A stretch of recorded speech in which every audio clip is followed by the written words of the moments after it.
I've loved joining you for many seasons of our Catholics Come Home TV series. We've talked about evangelization, spiritual leadership, growing in the spiritual life, and answering common questions about the Catholic faith. This season, let's talk about the virtues. If you've been watching the world around you, it's obvious that our culture is in dire need of renewal. And one of the best ways we can renew culture is by becoming holier ourselves. As Dr. Peter Kraft writes, the civilization that is now in obvious crisis, perhaps death pangs swirling down the garbage drain, this civilization was founded on God's roadmap. The most striking feature of this map is that there are two roads. There is the road that leads to life, and there is the road that leads to death. So how can we become holy, practically speaking? How can we walk this road that leads to life? One tangible way is by growing in the virtues.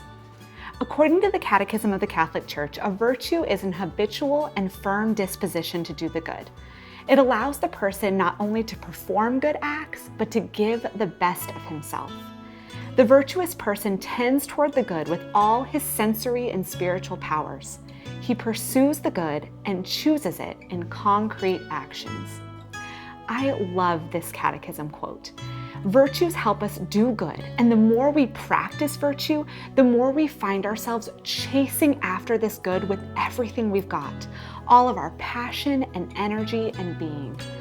Growing in virtue also helps us grow out of sin.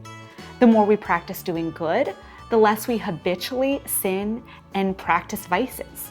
St. Gregory of Nyssa said, "The goal of a virtuous life is to become like God." If we want to grow in holiness and turn away from sin in our lives, we have to grow in virtue. You are already changing the world. Your actions, words, thoughts, they all impact the relationships and situations around you.